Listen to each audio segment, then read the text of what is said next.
Hello everybody, my name is Heather and welcome back to my channel. It is already a few days into the month of September, so that means it is time to do my August wrap-up and September TBR.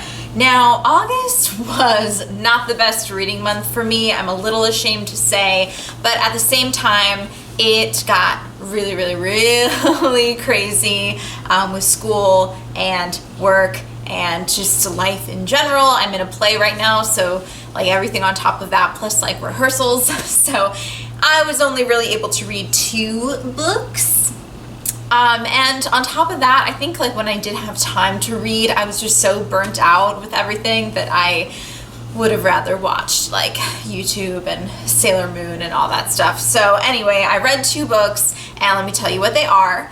Towards the beginning of August, I did read Me Before You by Jojo Moyes. This is about Louisa Clark, who becomes a caregiver for Will Traynor, who just recently became a quadriplegic. He was the victim of a motorcycle accident, and he was quite the daredevil in his life and was very adventurous, so he does not at all like to be confined to a wheelchair. So she basically becomes his caregiver and is really trying to show him that there's more to life than what he thinks life is for himself. So it is kind of sad. I did not cry though, which I don't know, I think I really needed a good cry, and this just wasn't, it didn't give me the feels that everyone built it up like that I would get. And I don't know, I just didn't feel that connected to the characters, and I think that's probably why when it got to the end and it was a sad situation, but it just all kind of like was logical, it made sense, and I just didn't really feel that sad for the situation. So I did end up giving this book like 3, maybe 3.5 out of 5 stars. It was just fine, a little disappointing. I do really want to watch the movie because I think that the way the movie will make me feel is more connected to the characters. Maybe just because I'm actually watching it. Of course, there's like going to be the music, the sad music, and the looking at everything, and I don't know. So maybe the movie will make me feel more feels than the book did. So, read that.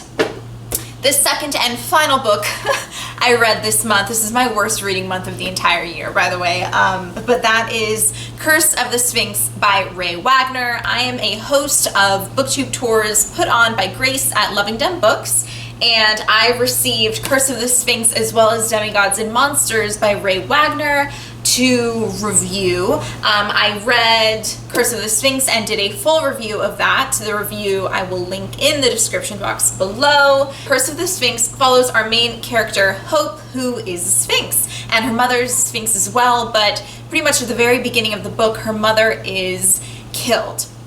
So Hope is now on her own, and she basically has to hide from other monsters as well as demigods because they consider her a monster and a threat to humanity. And we are in a world where people do believe in Greek mythology to be fact. They still pray to the Greek gods, and they still believe that there are monsters and that demigods walk among them. So it's kind of an interesting world that Raye Wagner has built. But if you want to hear a little bit more in depth about Curse of the Sphinx, go ahead and watch my review.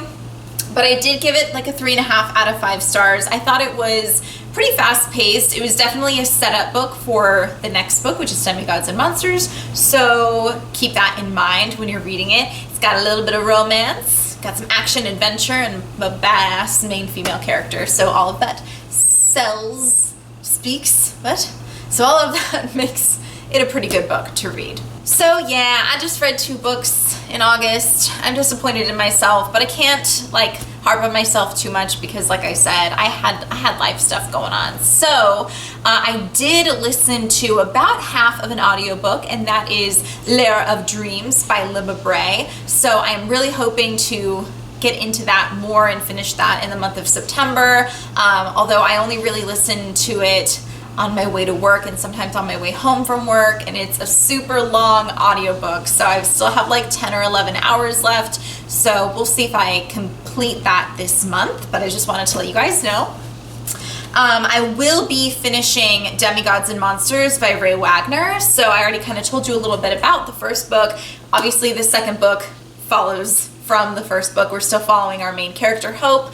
So we are introduced to some new characters in this book, and I feel like there might be a little bit of a love triangle going on. So I'm pretty excited for that. So yeah, I hope to get to this first in September. Next are a few books that were actually in I don't know, I think they were in my August TBR that I didn't really get to. They might have even been in my July TBR that I didn't get to, but I still want to get to them, so I'll just repeat them again. The first of which is All the Bright Places by Jennifer Niven.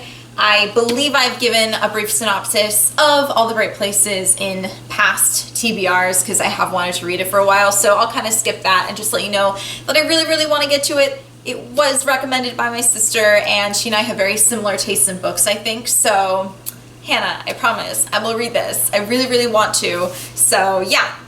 Give me the strength to read. Give me the strength to get over my reading slump, please, and thank you. Tweet me like all the time, you guys. Be like, hey, Heather, read.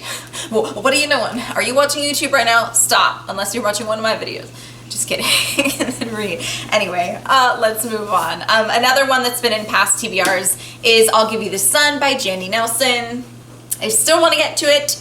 My TBR pile has grown even more because I was on Book Outlet, and you guys will see all this stuff. Oh my god, I got too many books, but you'll see that in my September book haul later in the month. So I need to get to the books that I have purchased in the past few months that have just been sitting on my desk. So this is one of them. And another one of those is Lux Opposition and Shadows, which is the novella in the Lux series by Jennifer L. Armentrout. So that's two books. It's a novel and a novella bind up. I was really, really, really hooked into the Lux series all of like July, kind of end of June, beginning of July. But then I felt like I needed to take a break. But then that break turned into like a reading slump. So maybe I should start reading this one first. Because it worked before to get me out of my reading slump. It'll probably work again. So anyway, do want to get to these two. I've talked about the Lux series quite a bit in past videos, so go ahead and check those out. But I'm sure you guys have probably heard about these before. Ooh, okay. And then here's a book I'm pretty... I'm slurring. Here's another one I'm pretty excited about, and that is Dark Horses by... Prepare for me to butcher this last name. Cecily von Ziegesar.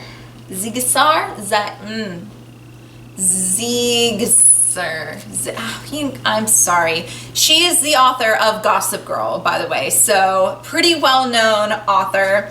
It is another book that is in a booktube tour, so that tour is starting pretty soon here. I'm gonna have a review going up of this, obviously once I read it, on September 17th.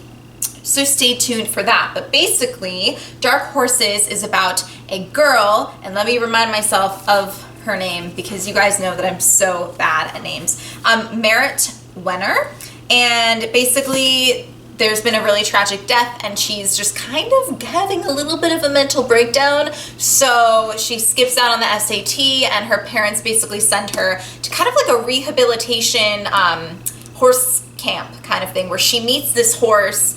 And she basically just falls in love with this horse, and this horse falls in love with her, and they really help each other to become, they're just really good for each other, I guess. So I guess the horse is very difficult to train, and she just doesn't give up on him or something like that. So I think there is another kind of human boy and possibly a human girl, because it seems like there is. Yeah, so Merritt finds herself unexpectedly attracted to Red's groom, Beatrice. So this might be a little bit of an LGBTQ plus book as well, which is interesting. And she's at the same time drawn to Carvin, a rival writer. So I don't know, there's like a lot of like relationships, I think, going on in this book. So we'll kind of see. I will definitely let you guys know when I read it and in the review how that goes. But it seems like it's a book that's unlike any book I've ever read before. I've never really read any like horse related books, but the author loved like Black Beauty. So again, I was sent this book for review because I am a host of BookTube Tours by Grace at Loving Dem Books, and I am loving Dem BookTube Tours, obviously, because I like to get involved in them quite often. So anyway, I will obviously be reading this book as well in the month of September because I like to read books before I actually review them so that I can give you guys a really good review. So anyway, that is my plan. That is my TBR for September. I really hope I get out of my reading slump. That is it for this video today. I really hope you enjoyed it. If you did, please give it a thumbs up and subscribe to me for more bookish videos. And I have also been working really hard to get working on my Instagram again because I was like MIA on my book Instagram, which is also Heather Forever Books if you want to go check that out. But I'm doing a photo challenge, Follow the Books, which is put on by Twirling Pages and Celine Reads. So I am actually on my Instagram again. So if you want to go follow me and check out my attempt at artsy photos, which I'm a failure at that. But I mean, I'm not doing a very good job of selling myself. I'm so good at taking pictures, you guys. So you should really check out my Instagram. Anyway, I can't do that. So if you want to check that out, you can. Anyway, thank you guys so much for watching this video. I will see you in the next one. Bye.